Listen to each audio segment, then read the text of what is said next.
Assalamualaikum warahmatullahi wabarakatuh. Halo semuanya, perkenalkan nama saya Robiatul Adawiyah, NIM 230101903114 dari kelas PAI semester 4. Pada hari ini saya akan menayangkan sedikit materi yang telah saya buat dengan tema Pendidikan Multikultural di Pesantren.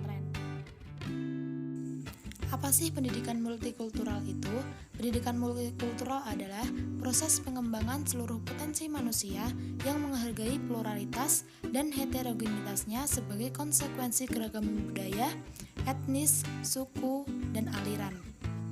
Selanjutnya kita bahas pendidikan multikultural di pesantren. Pola internalisasi nilai multikultural pada pesantren. Internalisasi merupakan suatu proses penanaman nilai tentang budaya. Dalam penanaman dan penumbuh kembangan nilai tersebut dilakukan melalui berbagai didaktik, metodik pendidikan dan pengajaran, seperti pengarahan indoktrinasi, brainwashing, dan lainnya.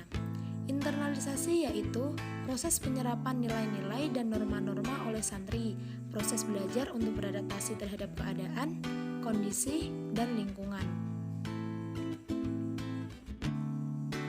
Pola internalisasi tradisi pondok pesantren sangat dipengaruhi oleh nilai-nilai Ahlus Sunnah wal Jamaah. Penerapan prinsip-prinsip tasawuf, tasamuh, ta'adul ditanamkan pada pendidikan baik di pesantren maupun di madrasah formal sejak tingkat pertama melalui kegiatan rutin pesantren dan dilanjutkan pada tingkat-tingkat selanjutnya. Kemudian pola transformasi dimensi pendidikan multikultural di pesantren. Menurut James Banks, pendidikan multikultural pada tahun 2004 terdapat 5 dimensi pendidikan multikultural yang dapat dilihat dalam transformasi pendidikan pesantren. Yang pertama, tahap content integration atau integrasi budaya.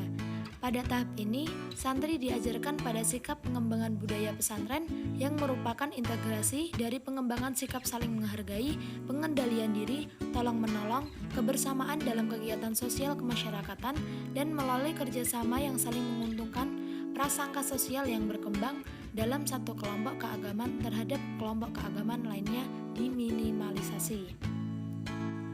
Yang kedua, the knowledge construction process atau konstruksi budaya dalam pengetahuan. Proses belajar dan mengajar di lingkungan pondok pesantren bukanlah sekedar menguasai ilmu-ilmu keagamaan, melainkan juga proses pembentukan pandangan hidup, budaya, dan perilaku para santri. Yang ketiga, tahapan ecology of management atau tahap metode pembelajaran.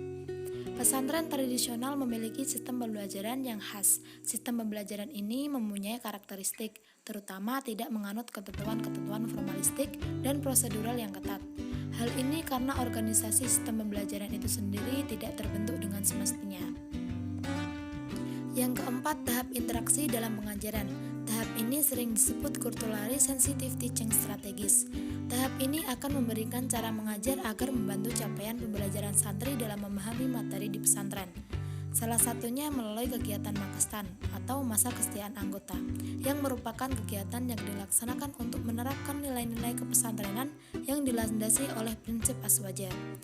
Model kegiatan ini ditekankan pada aspek kognitif, afektif, dan psikomotorik, yaitu gabungan antara pengajaran berbasis kurikulum, model pengalaman hidup, dan pendidikan keterampilan bagi santri.